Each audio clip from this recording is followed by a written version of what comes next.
Welcome to The Final Edit, a podcast brought to you by Maison, a private network for 7 to 9 figure female founders where women redefine success, legacy, and influence. We're your hosts, Maritza Toban and Hannah Nieves. We're co-founders, mothers, and builders behind a billion-dollar vision. These conversations are with leading founders who are shaping the industry and the future as they build it. Welcome to The Final Edit.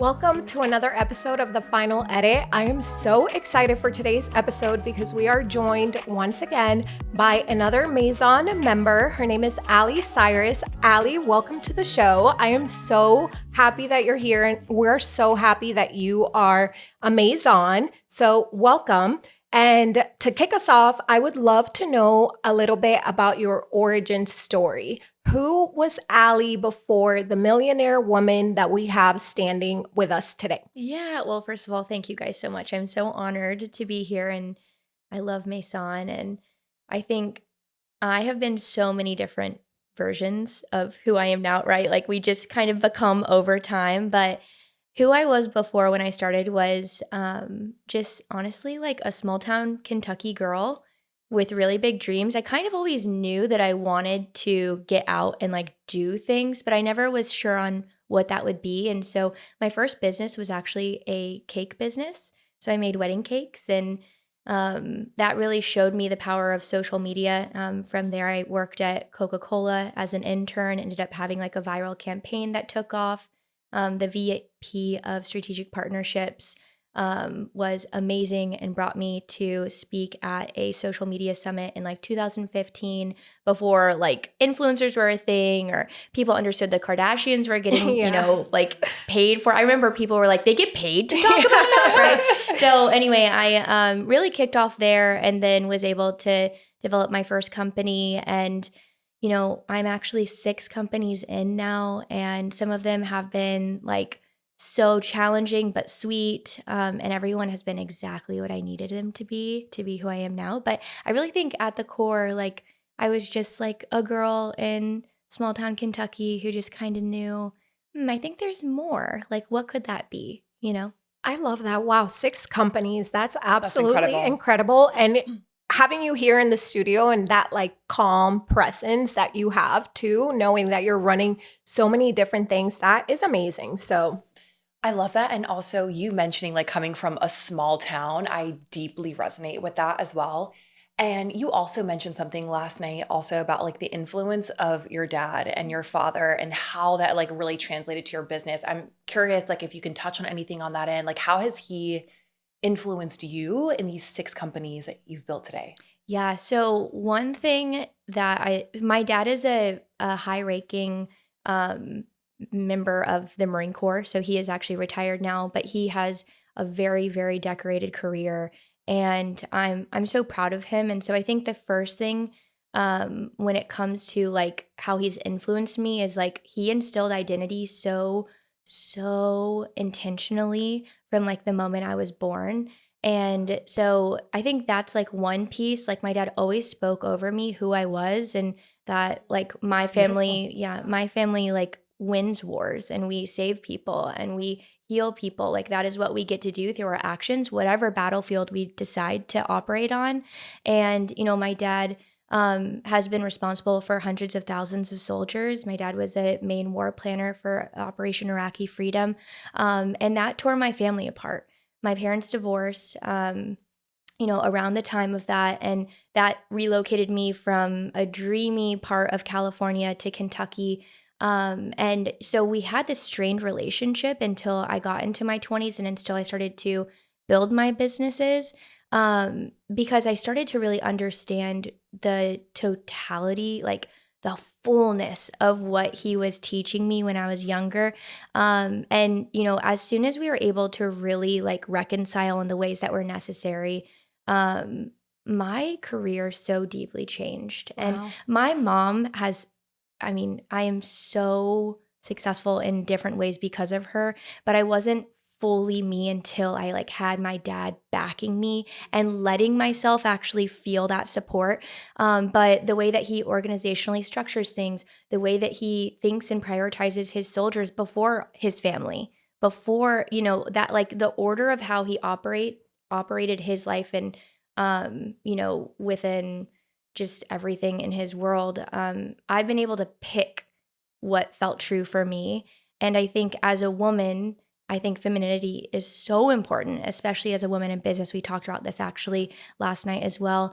So being able to have access to someone who has done so much for our country is so grounding, and it's really expanded me. But then on the other side, I've been able to say, okay, but as a woman, this is what works for me too, right? Wow. And so there's just been this like beautiful dichotomy to it, and I'm so grateful for him. But he actually came to my house on Tuesday last week, and some of my team like works in our office off of my house, and so he brought us all like gluten-free breakfast wraps, and he just came in, and So cute. guys, he's just so precious, and he moved to my town to be close to me, and he was like Wow. pouring into all of us and like speaking life over us, and it was one of the most like incredible moments of my life, just being able to see like, wow, I have access to this. And he said something. Can I tell you what he said? Of Yes. course. So it was like these nuggets led me and have led my career. So he was saying something, and I was like, Dad, it's hard because, I have different companies, we sell different things. But he was just like really like speaking into our souls. And I was like, Dad, I just don't know that we have the conviction that you have. You are fighting for America. You are fighting for people's lives. We're selling jewelry. Like we're doing marketing campaigns. Like it's not the same. And he's like, no, you're at war too. You're just at war against your own poverty, your own mindset, Ooh. the things Ooh, that you're wow. partnering with generationally that are not actually true. That's what you're at war against. And I need you to act like it. And the world needs you to act like it. And Ooh. I kid you Ooh. not, My it was amazing. My goodness, I'm about to cry here. It was so precious. And like, that's my coach, one of my coaches in my corner. And so when people look at my life and, it's been big. I've been able to do some really incredible things. I've been able to fail so deeply. And it doesn't always make sense to people, but he really grounds me. And my parents specifically really ground me. And so there's a lot of fruit from that. Wow, he sounds like an incredible man. We have got to get Papa Allee on the show. Oh, Yes. he will bring the house down. I need him to come speak life onto the show, but that's amazing. And I actually want to touch on something, if that's okay with you and to our listeners. I think we can all relate to having some, unhealed trauma or something in our lives. And I think you touched on how once you healed that relationship, you truly were able to flourish. And I think the power, of letting things go and healing can be overlooked in business, like the importance of that, right? Because we carry ourselves thinking like, I just have to be tough. And yeah, that happened to me, but I'm just going to keep going. But here you were knowing like, this is an important relationship to me. I want to like do the work. Your dad was, showing that he also wanted to do the work. And now you're here having this flourishing relationship. So I think that's so beautiful to acknowledge as well. And how do you feel too that has impacted like how you make decisions now, in your life and business? Like, do you feel like you're moving with more empathy? What does that look like for you now being on the other side? Yeah, I think, well, I'll tell you, getting married also added like this layer. So you have, your parents, you have your family, and then obviously if you so decide, you bring in a partner into it. And it's so interesting how like those things create love, but they also traumatize you, right? But it's so beautiful. It's like, again, the high highs and the low lows and the realness and the reality of life, like you get to face it in those relationships. I think healing the trauma that I had with my dad, which was very deep. And like, if you guys heard the whole story, you'd be like, you guys are neighbors now? What do you mean? It's amazing. And honestly, like God gets the glory for it, but it taught me that I get to choose and I get to forgive and I get to move through things and I don't get to stay stagnant. And I think this stagnance that I had relationally in my life was actually blocking success and different like movement necessary for me to do what I was called to do. And so that in some people's cases might not be forgiving your dad or maybe not having that fruitful relationship. Only I don't want anyone to listen to this and be like, oh, well, my dad sucks. whatever your story is, as long as you are forgiving and you're operating in like true like identity of like what's happening to you is not your reality, right? It's not like your full identity, then you're able to like truly, truly create that movement. And again, like when I was able to move through the stagnance that was being birthed from the trauma in different areas relationally in my life, the fruit was undeniable in the way I was able to show up because we serve through business. So if I, with the closest people to me, am not in forgiveness and I'm not in peace and acceptance, then how could I ever offer that to a stranger through a website? Or how could I ever offer that to someone from a stage? To, you know, and so it's your heart, and it's my heart is my responsibility. My emotional resilience is my choice. And, you know, that actually, by coming to my father and offering that, not only did I learn how to do that to my husband and in other areas of my life, but I can do that to everyone who comes into my sphere, and they get better for it. Like I see healing happen through my clients and like through transactions so often because I get to host this and they want it too, you know, but no one talks about this. Yeah. Oh my gosh, that's so beautiful. And on something that, you know, I mentioned when we kicked off, that you are so like grounded, and I feel that energy, you know, coming from you. And I know that your business, you know, you lead like part creative and also that you're clairvoyant. So how are you, like, when did you first notice that you had like these gifts, you know, and that you can read people? Yeah. Oh my gosh. This is, I like, guys, I did not get these questions before. I'm like, whoa. I think, so my faith is really important to me. It's a huge defining marker. And I think, you know, I didn't know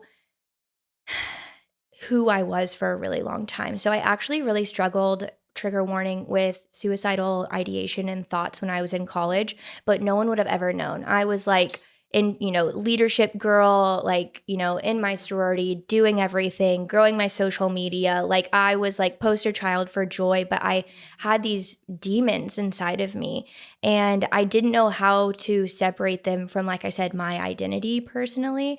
And so I got to have this incredible experience of like watching this girl who worked for me when I'm 21 years old, who she had such a beautiful relationship with God. And she was just so at peace and so herself. And one day I was like, hey, like how, like, can you explain to me, like, why are you so sure of yourself? Like, what is going on here? And you know, it was through that I ended up being able to like be like, God, are you real? Like, hey, is it just me here? Like, is this a floating rock, or is there like purpose to this? Right? So what's going on? And I think that really opened up this way for me to understand that not only is like God so real and so faithful, but also he is connecting us and he wants us to like truly witness to each other, to like heal each other, to connect with each other. Like Jesus is like so faithful to me, and I can be so faithful to others because of him. And like I just got to have such an incredible, you know, healing experience. Truly was like delivered from suicidal thoughts, from all of the things that I really struggled with. Like from that moment on, that is when I was going to law school. I literally shifted into business. That is when I got an internship with Coca-Cola. Like I could map it out. It's such a long story. It's so beautiful. But like by me being able to understand like who I was and what God said about me, I became very clear about what he says about others. And I think that opened up this window where I have insights. Like I can tell. That's why I think coaching with me is so powerful. And so like I have such high just regards in the industry, just because I actually see yes, we have a business to scale, absolutely, yes and amen, we have work to do, but like if our soul is not in full alignment with who God says we are, how in the world could we produce what he wants us to produce? And so I think within that, like by being able to see the fullness, I feel like when I fully like understood that God's real, like I got to, you know, start zooming out 100,000 feet instead of living in the moment. And that insight has been a game changer in my career, but now in like everyone that I'm with. And it's so funny because Sophie brought it up to me. She was like, you like know. And I was like, how you talked to me for like 10 minutes. How do you know that I know, you know? But you like see I people. get those vibes. So yes. But you see people for who they are and also like their potential. And I think that's what's so beautiful. And whether it's like your clients or your team, like even, Maritza and I, like I can even feel that from you. So I'm just curious, like at what point did it click where you're like, you know what, I can actually like blend the worlds together and I can be this, 7-figure founder, but then also lead with this intuition and also strategy at the same time. Like when did it click for you that these worlds were coming together? Yeah, I have to tell you, like, I feel like they're still clicking. And I think a lot of people get very uncomfortable around me because they want to put me in a box. And like like a label is lazy, but it's comfortable. Ooh, pause that, everyone. Rewind it back 30 seconds because Yes. It's true. And you guys you feel that. You've been in the boxes too. And I think, allowing myself to have the permission to not have to be in the box, to be in a box if it makes you comfortable, fine, put me in a box. The box will explode over time. Yes. Yeah. And that's your responsibility. But being able to be consistently who I am over years and years and show up, I think wins trust unlike anything else in the world. And I think, I'm on a long journey. Like I really believe like the day that I die is when my job is fully done here. And I think we have a lot of work to do for women in business. And it's funny because I think people, it's like, ooh, you're either barefoot, pregnant, not working, or you're a 7-figure founder in New York, in the Louboutins, ruling the world, no babies. You know what I mean? There's no space in the market. And honestly, like I get why. I get it. I understand. Like when you think about it, women were able to apply for a business loan the first time. Do you guys know the year? What year was it? Without your husband or your father co-signing, women in America qualified to even apply for a business loan in 1984.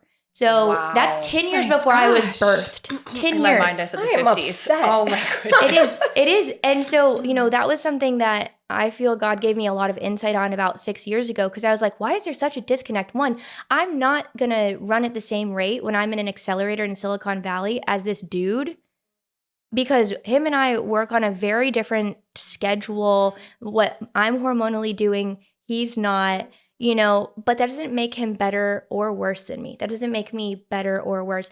There's a different way we have to go about this. And I think when I started to really play with that idea and explore it, so much opened up for me. So for women, like we're playing decade-long games, but we're also trailblazing and there's a weight to that. And I think being able to like really understand like I love God and I know that he's placed me here. And I can be barefoot and pregnant and I can get on a call and close a 6-figure deal. And then I can go out to my garden. I actually can do both. Thank you so much. When I gave myself that permission, it, like I said, I love it. Like I have a lot of trolls on social media who are like, I'm like, man, how dare you? Talking about Jesus and you're, and I'm like, you actually can. You actually can. And it's a joy of my life to do that. And I think there will be hundreds of thousands of women who actually follow in our footsteps because we are happy to live in boxes and then break those boxes over time. My goodness. How many of you out there were like, preach, preach, preach? Okay, put it in the comments because I am living for this episode. And this is also why I love like that we don't share the questions because this is like your truth coming out unfiltered, which is such a big part of this podcast and why it's called The Final Edit. And you spoke about how, you're still writing your story, which why we wanted to have these conversations in this way too. I think such a misconception of women that have made it, right? Is that we're no longer writing our stories, right? It's almost like people think that there's a final draft to our story, but we're still discovering, who we are and building successful businesses at the same time, marriages, communities, right? So be it. So I love that you shared that. So, okay, let's switch gears here. So, you've built a business around helping others articulate who they truly are, and that's requiring you to be ruthlessly clear on who you are, which we have all gotten and like a taste of what that looks like. How do you tap into that clarity? If you can expand more on that, and like what are some tools that you can share with our listeners to help them unlock that clarity as well? Yeah. Oh my gosh. I love this question. And I wish that more people asked it for themselves too. But I think I am an Enneagram 8 wing 7 if you're into the Enneagram. So that just means like I'm the commander, like I like to get it done. But then I also have this side that's very prevalent where I just love joy and like floating and like doing and being and all of that. And so one thing I had to realize about myself was that I there's so much in the busyness that satisfies me, but it also masks what's happening. And so I had to like understand like what my greatest strength is also allowing for a shadow and a weakness. And so though I can do anything, I'm fully convinced, which is true for you too if you're listening. And though I can, find joy in anything and, just flit around and enjoy, I also need to learn how to like be bored, and I need to I feel have that. space to just be in silence, and that it makes me so uncomfortable, you guys. It like actually at first caused me like physical pain to like sit there for 4 days and be like, oh my gosh, like what is going on? Like who am I? Who am I when I'm not doing? Who am I when I'm not busy? Who am I when I'm not serving, right? And so, that could be true for you if you're listening. But it might not be because we're all made so uniquely. But I had to understand that what I was incredibly good at was also blocking me from being incredibly great.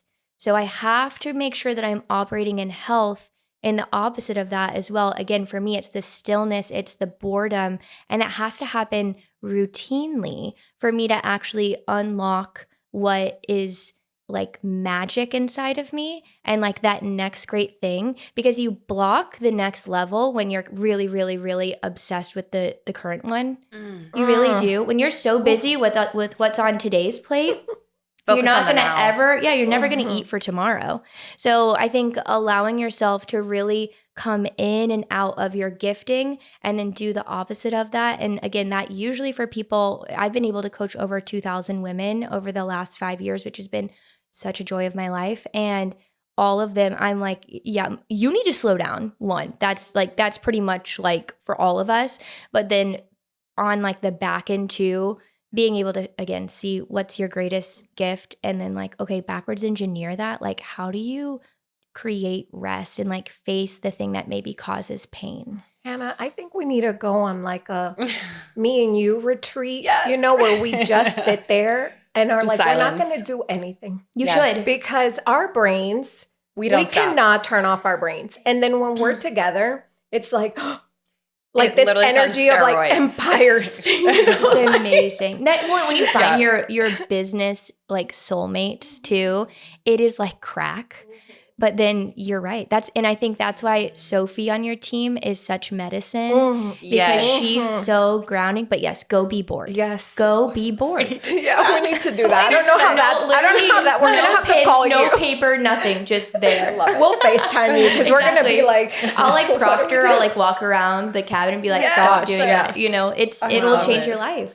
Okay, so you've worked with over 2,000 women on their brands, and I'm sure you've seen everything across the board, right? Whether it's like they have this incredible talent, they're not showing up to their full potential, maybe they're showing up, but they're not clear. And you have built, and I've said this to you plenty of times, like you have built such an impressive personal brand on all different platforms. Like your community, like I said, like really rallies for you. So I'm just curious in your perspective as someone who's in marketing, who's in business, who's in personal branding, like what makes a magnetic brand like the one that you've built? Yeah. Oh, I love this question. I'm going to say this with my full chest, and you might be like, I know this, but I want you to like receive it with your full chest, okay? And like sit with it. But like you have to, getting ready. you have to care. Mm-hmm. And if you don't care, they will not care. And, the most prolific brands I've been able to work on the back end reiterated what I already knew personally. Like, I want my community to care because I care for, you know what I mean? Like, I want to care first, and then they will conjure up care naturally. But I'm not doing it because that's what I want from them. I actually care about them, right? But then I've actually been able to see on the back end of, from Coca-Cola to some of the biggest creators in our industry right now, you guys, they care. One of my friends has millions of followers. That girl will answer DMs. She will chase multiple toddlers around her house, but somehow she answers like 400 DMs a day. And I'm not saying that's like relatable or what you should do, because I don't do that, but I show in other ways that make sense how much I care about the women in my community. And so again, they catch that care, and some of them throw it back, and it means so much to me. But again, however you are wired so that you can really show that, do it. And again, it creates like prolific brands, and there are a million ways to do it. It's not just through DMs. I can +1 that so hard, because when we were birthing the vision of Maison, there were people that we thought were, friends or advisors that we shared the vision with, and they just didn't get it, or they're like, I don't know how this is going to be different. But the love and intention that was in our hearts for these women couldn't be explained. It's something that it was just like put into us to bring to life and to nurture. And now that Maison is almost a year in, seeing the community flourish in the way that it has. This is why I cry at every single event that we have. And I'm not ashamed of that at all. You shouldn't be. It overwhelms me, because it is literally born out of love, out of love and care. So I am so happy that you said that, because sometimes it's not a strategy, or it's not, this like tactical execution. It is genuinely giving a crap about the people that, you want to serve, like so beyond a transaction, right? Yeah. So I love that you shared that. Okay. So can I say one of thing? course. And I want, this is about Maison specifically and is a testament to you guys. But one thing I learned with my relationship with God was that when I strived, I missed the point. But when I actually fully abide, that is when things really shift. And you guys do that so well. Maison is it's not striving. It's actually, and it's so feminine, but it's also, we're getting so much done. We're making so many great connections and having so many great conversations, but it's because we actually have a safe space to abide when the world literally says, go faster, harder, be this, be that, strive. And that is why it is different. And you guys are the ones to be able to do that. So thank you. Thank you so much. Yeah. Like, you're cutting onions.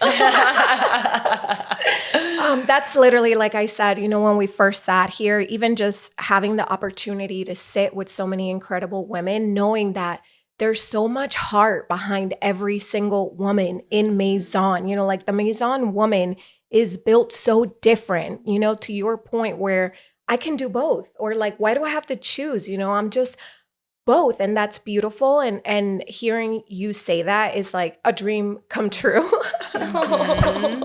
So thank you for sharing that, because that's like exactly what I want every woman to feel like when they're a part of Maison, and to know too that, like, how do we carry this torch forward, and then like, how are we now shaping this like next generation of women coming in? And on that, like, I know you have such a strong, powerful voice, and we have all gotten to witness that here today in this conversation. But what is something that maybe you're still softening into, an idea or a dream, something that you're building that maybe you're still afraid to say out loud? wow. I love this. I want to say the first 2.5 years of marriage, that was the answer. And I want actually to give space to that. Like building my marriage, it's like, oh yeah, you get married. But I didn't realize like the intention and like just how important that was and how hard it was for me to exit like my boss babe era and be like, I need help and I need to be, I know I'm feminine. Like, wait, can you just love me? You know, and man, that was hard for me to like take off the CEO and like put on the like being a wife, because you can be both and you should, I think personally, be both. Like, it's been the most transformational thing I've ever been a part of, marriage. And so I think that's the first thing. So I think saying that, because if someone else had given me permission years ago, that would have changed my life. So building my marriage 100% and talking about it. And then two, I think building, I've done a lot in front of the scenes. I've done a lot behind the scenes, but I think being able to like go back and like rebuild things the right way, that's what I'm like, it like makes me nervous, but it feels like also so yummy in this season where it's like, I didn't make any mistakes. It was perfectly done as it needed to be, but now I get to go back and with the wisdom I have today, make things better. That feels so good and challenging. And I love it. I love it so much right now. Oh my gosh. Like, we can have a whole other podcast episode, and was we just probably thinking should, that. about just Yes. even marriage in general. I mean, I'll Relationships. tell you all right now, you all know me as like this strong, independent, powerful, like super opinionated woman.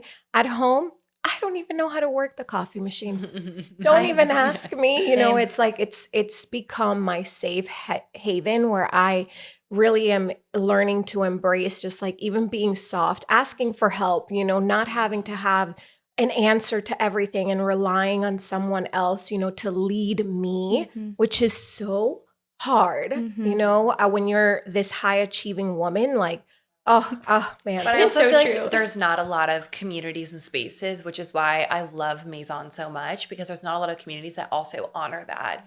You know, like we're always forced into communities or networks that are one way, the highway, you know, like this is the only way of growing a business, which is, you know, operating like a man, you know, and again, there's nothing wrong with the balance of masculine and feminine energy. We But love I think men. we love Yeah. men. Me too. But I just don't think there's a lot of rooms where as women we can like let our armor down as a founder and actually be like, no, like I'm a wife, I'm a mom, I'm soft, I'm feminine, but also like I get shit done and I close these big deals. And that's what I just like love so much about this community is we just don't conform to, you know, society. Yeah. And that like your identity is not tied, you know, to any one thing, right? Where it's Yeah. like you can love your children, love your husband, love being at home, but you also like have a deeper purpose and mission in your heart. Like you said, something that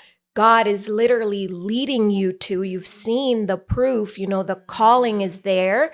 And I think it's okay. You know, Yeah. so if anyone needed a permission slip, like is let it. this conversation be it. I love this. Love Okay. that. So our last question of this episode, and this is like our signature talk here. So the founder's path is a constant evolution. Draft after draft, we get closer to our truth. What's something that you are holding on to right now that reminds you that you are on the right path? Something I'm holding on to that reminds me I'm on the right path. I think what I'm like holding on to and like savoring is realizing there are other women like me. And it actually like makes me want to cry because I felt I was so weird in a way. Not that I was shameful or I was doing something wrong, but even just being here with you guys and in Maison and just this season, because things are opening up, girls. I see it. Yeah. Things are opening up and there's about to be a whole new birthing of a whole new level for women in business specifically. And it is so heart-centered and it's so exciting, but it's like other people have been on the same battlefield as me and have the same exact heart posture as me. And that's a gift from God. And I'm like so blessed by it. And I'm just so happy. And so I love where we are, you guys. I love where we're going. Whether you're listening to this, you know, like in 5 years from when this was released or the day of, like there's an opening for you and like run and trust that you're on the right battlefield and that the battle is worth it, right? Wow. I feel that so deeply right now. So beautiful. Allie, thank you so much for being on the show. You are just a fantastic human being. I feel so honored to know you. I hope that our listeners feel the same. Can you tell us where to find you? How can they connect with you? Yeah, absolutely. Well, thank you for having me, guys. I'm just so grateful. And you guys can find me. My website is rightupyouralley.com. It's ALLEE. And that has everything. All of my businesses shoot out from there. I have personal blogs, my podcast, everything. And I just do it all to bless you. And so I hope you get to go there and be blessed. So thank you guys. Oh, thank Thank you. you.